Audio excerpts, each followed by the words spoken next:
Hello दोस्तों, नमस्कार। आज हम देखेंगे हिमालय के विभाजन। हिमालय को किस आधार पर कितने भागों में विभाजित किया गया है। इसमें पहले हिमालय को 4 भागों में विभाजित किया गया है। पहला ट्रांस हिमालय, दूसरा महान हिमालय, तीसरा मध्य हिमालय, चौथा शिवालिक हिमालय। इसमें महान हिमालय, ट्रांस हिमालय जो सबसे उत्तर में स्थित है, जिसकी औसतन ऊंचाई है 6000 मीटर। जम्मू कश्मीर इसी हिमालय के अंदर आता है। जम्मू कश्मीर ट्रांस हिमालय के अंदर आता है और ट्रांस हिमालय की श्रेणियां हैं, जिसमें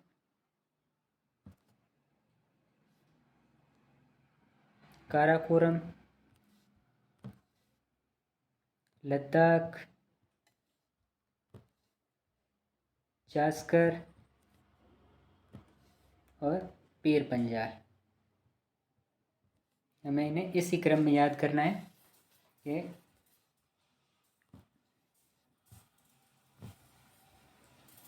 काराकोरम, लद्दाख, जास्कर, पीर पंजाल। ये अक्सर एग्जाम में पूछा जाता है कि इनको उत्तर से दक्षिण क्रम से लगाइए। काराकोरम, लद्दाख, जास्कर, पीर पंजाल। काराकोरम, लद्दाख, जास्कर, पीर पंजाल। काराकोरम, लद्दाख, जास्कर, पीर पंजाल। और ट्रांस हिमालय की सबसे ऊंची चोटी है K2, जिसे पूरा नाम है जिसका गोल्डविन आंस्टिक, जिसकी ऊंचाई है 8611 मीटर, जो कि ट्रांस हिमालय की काराकोरम श्रेणी के अंतर्गत आती है। K2 Gold Wing आंस्टिक। और इसी श्रेणी में K4 आती है, जिसका पूरा नाम है गेसरब्रूम। K4 गेसरब्रूम।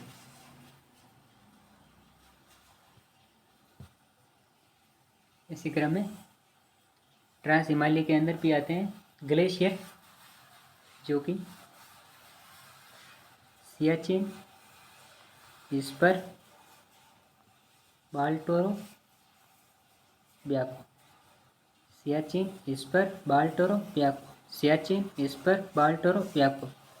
इन्हें उत्तर से दक्षिण इसी क्रम में याद करना है।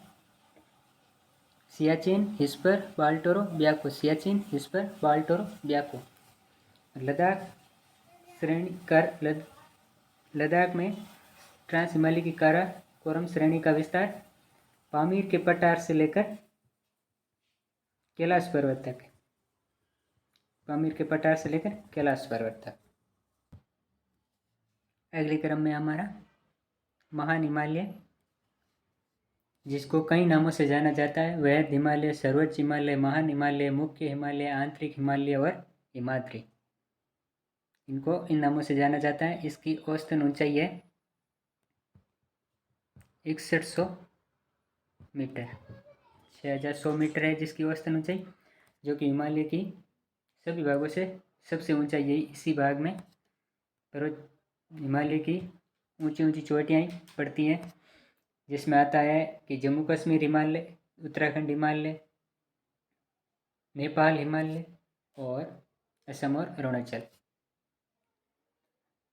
महान हिमालय में ही विश्व की सबसे ऊंची चोटी माउंट एवरेस्ट पड़ती है, जो कि 8848.86 मीटर ऊंची है।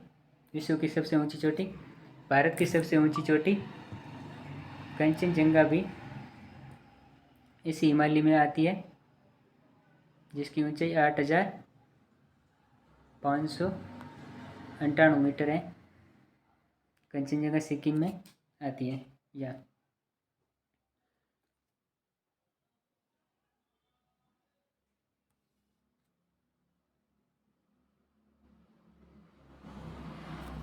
महान हिमालय की प्रमुख चोटियाँ जो हमने माउंटेन वाले चैप्टर में पढ़ी थी, जिसमें कि हमने पढ़ा था जम्मू कश्मीर में नंगा पर्वत, उत्तराखंड में बंदरपूछ, कामी और नंदा देवी, और नेपाल में पड़ा था धौलागिरी, अन्नपूर्णा, मनसालू, गौरीशंकर, छऊ, माउंट एवरेस्ट, मेकालू, और सिक्किम में कंचनजंगा, और अरुणाचल प्रदेश में नामचा बरवा।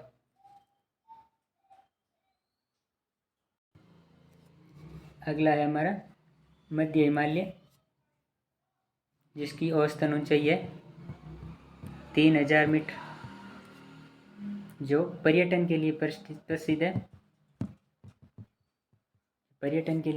जिसमें कुल्लू, शिमला, मनाली, डलहौजी, रानीखेत और नैनीताल आते हैं, जिसमें घास के मैदानों को सोनमर्ग और गुलमर्ग के नाम से जाना जाता है, मध्य हिमालय के भागों को। अगले क्रम में आएगा हमारा शिवालिक हिमालय, जो कि हिमालय का सबसे दक्षिणी भाग है। और शिवालिक का पाकिस्तान में विस्तार है, जिसे सुलेमान पर्वत कहते हैं। और म्यांमार में विस्तार है, जिसे आराकाम योमा पर्वत के नाम से जाना जाता है।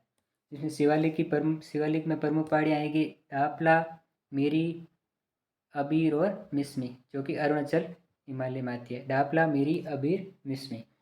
और अंडमान निकोबार को भी शिवालिक के भाग आराकाम योमा का भाग माना जाता है।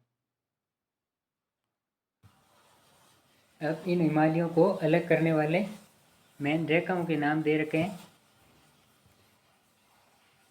जिसमें ट्रांस हिमालय और महान हिमालय को अलग करती है सचर जोन या हिंज लाइन। और महान हिमालय और मध्य हिमालय को अलग करती है मेन सेंट्रल थ्रस्ट। और मध्य हिमालय और शिवालिक को अलग करती है मेन सीमांत दरार। ये एग्जाम में पूछा जाता है कि किन हिमालयों की किन श्रेणियों को कौन सी रेखा अलग करती है। कि ट्रांस हिमालय और मध्य हिमालय में बीच में है सचर जोन, मध्य हिमालय और महान हिमालय के बीच में है मेन सेंट्रल थ्रस्ट, मध्य हिमालय और शिवालिक के बीच में सीमांत दरार।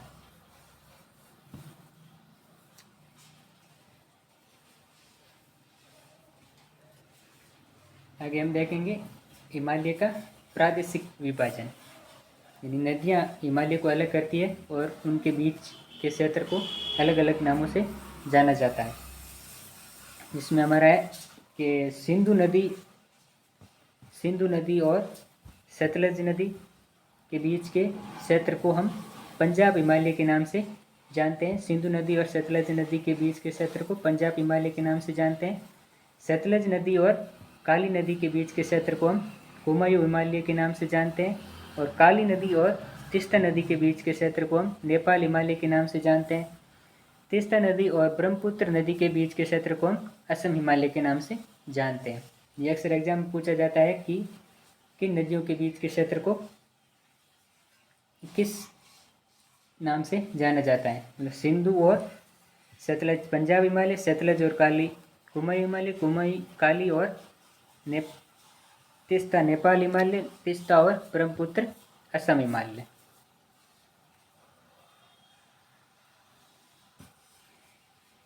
आगे हम देखेंगे कि हिमालय से निकलने वाली नदियाँ जो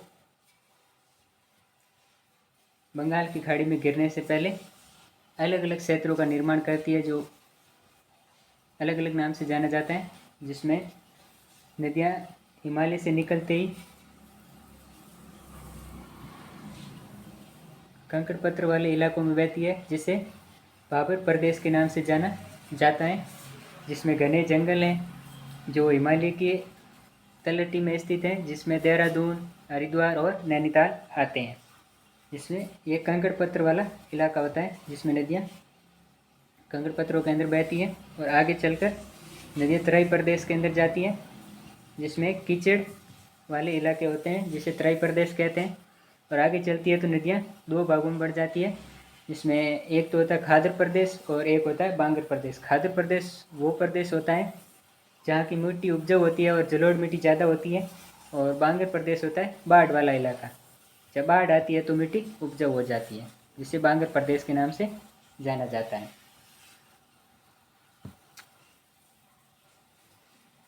संपूर्ण भारत का क्षेत्रफल जो अलग अलग विभाजनों के आधार पर कितने % है, जिसमें कि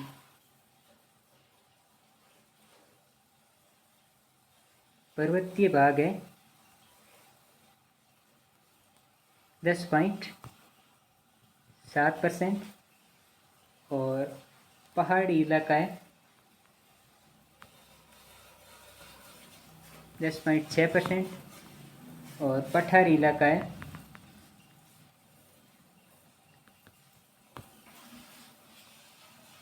27.7% और मैदानी भाग है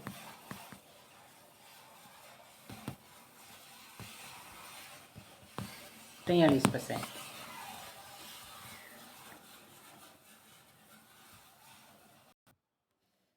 और कुछ इम्पोर्टेंट पॉइंट है जो हम देख लेते हैं कि गंगा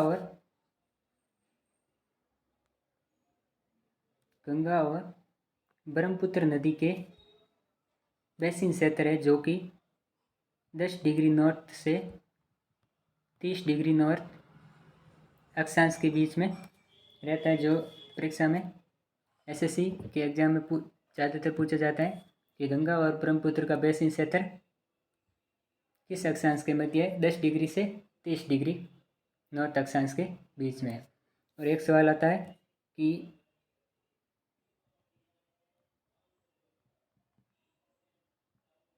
हेवलॉक पुल किस नदी पर है? ये गोदावरी नदी पर स्थित है हेवलॉक पुल। और इम्पोर्टेंट क्वेश्चन है कि झेलम नदी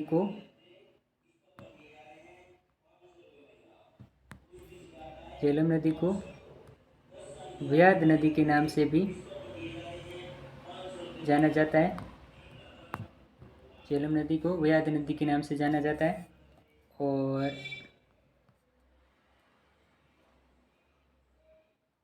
हुंड्रू जलप्रपात जो कि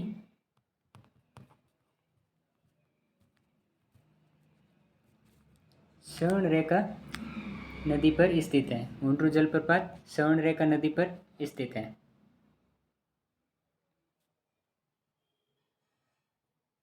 आगे देखते हैं कुछ और सवाल कि मुहुरी नदी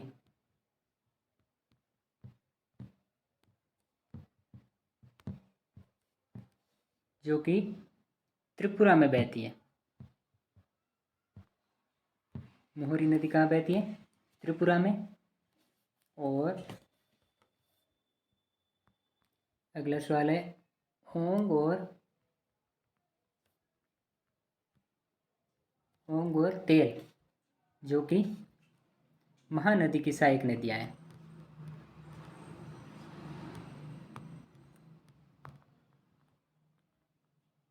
ओंग और तेल महानदी की सहायक नदियाँ हैं। और क्वेश्चन कि भारत का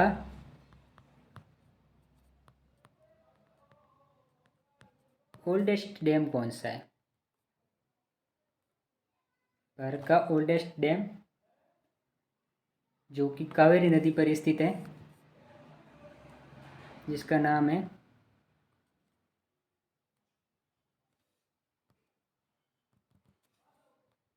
कलनई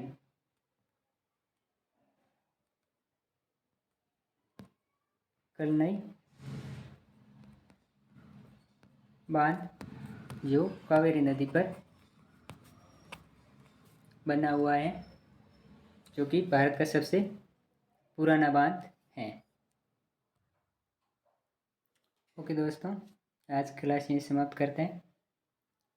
अगर कंटेंट अच्छा लगा तो चैनल को शेयर और सब्सक्राइब करें। ओके, धन्यवाद।